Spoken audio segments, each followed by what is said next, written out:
माँ, ये राधिका है, तुम्हारी बहू। राधिका गांव में हॉस्पिटल में नर्स का काम करती है।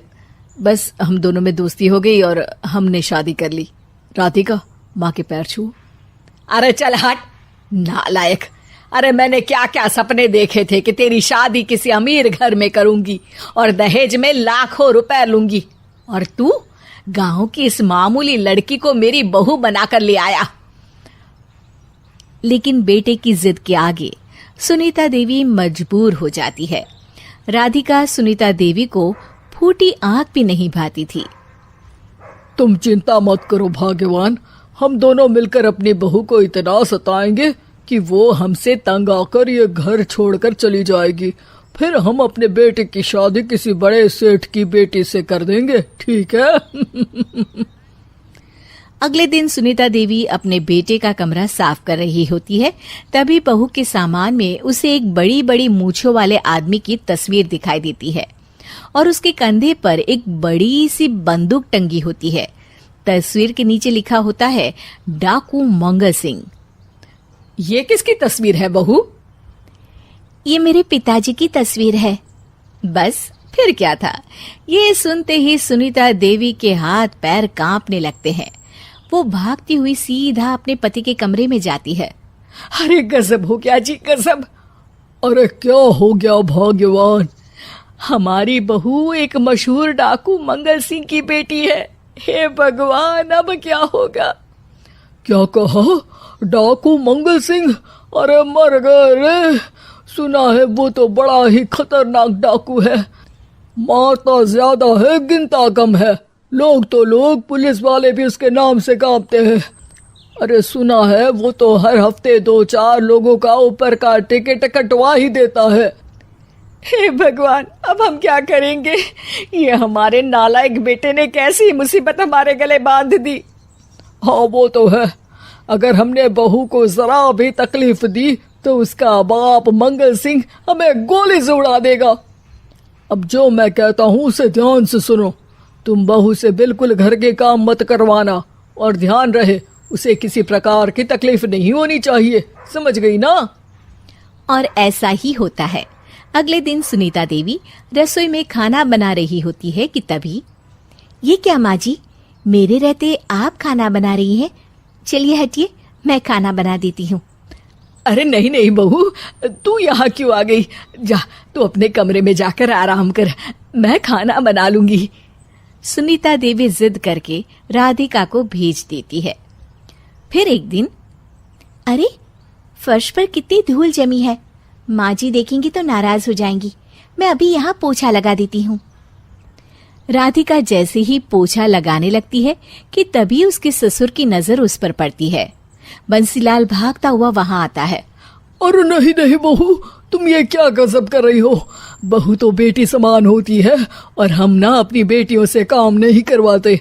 तुम आराम से बैठकर YouTube पर किड लॉजिक चैनल की सास बहू की कहानियां देखो। वो लोग ना बहुत अच्छी अच्छी कहानियां बनाते हैं। सच? आप देखते हैं? अरे मैं तो रोज देखता हूँ। शहर की बहू तो मेरी फेवरेट कहानी है। हाँ, ये कहकर बंसीलाल पोछा लगाने लगता है। इस तरह राधिका के सास ससुर सारा दिन उसकी खुशामद में लगे रहते हैं और उसे किसी महारानी की तरह रखते थे। कैसा लगा बहू? पिज्जा टेस्टी तो है ना? अच्छा, मीठे में क्या खाओगी बोलो तो? माँ जी, मुझे तो काजू कतली बहुत पसंद है, और उसके बाद 1 गिलास लस्सी मिल जाए तो मजा आ जाएगा। ये सुनते ही सुनीता देवी अपने पति को कोहनी मारते हुए कहती है, अरे सुना नहीं बहू क्या मांग रही है? जल्दी से भागकर बाजार जाइए और सब खरीद कर ले आइए। हाँ हाँ भाग्यवान, अभी जाता हूँ। राधिका की तो 5 उंगलियां घी में थी। वो तो अपने ससुराल में मजे कर रही थी। दूसरी तरफ राधिका की सास उसके लिए कभी नई साड़ी खरीद लाती तो कभी उसके लिए नए गहने बनवा देती। फिर एक दिन डाकू मंगल सिंह अपनी बेटी राधिका से मिलने अपने आदमियों के साथ आता है। उन सबको देखते ही राधिका के सास ससुर डर के मारे कांपने लगते हैं।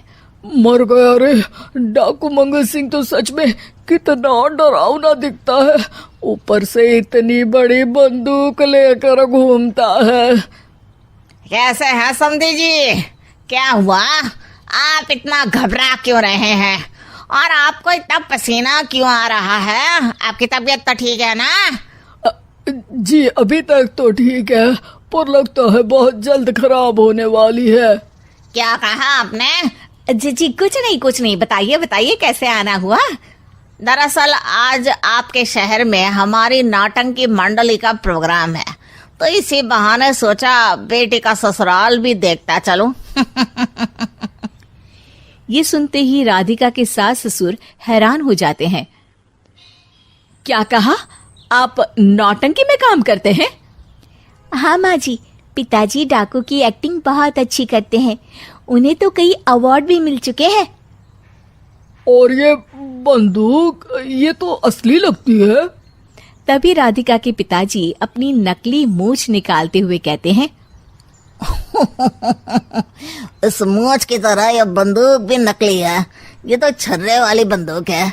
इससे तो मैंने आज तक चिड़िया भी नहीं मारी। और खोदा पहाड़ निकला चूहा। इसका बाप तो मामूली नौटंकी वाला निकला और हम इससे डर कर बहू की नौकरों की तरह सेवा कर रहे थे। आपने सही कहा जी, इसके पीछे मेरे कितने पैसे खर्च हो गए और काम कर करके मेरी तो कमर टूट गई सो अलग। अरे बहू, तूने अपने पिताजी के बारे में हमें पहले क्यों नहीं बताया? राधिका मुस्कुराते हुए कहती है, आपने तो कभी पूछा ही नहीं ना माँ जी।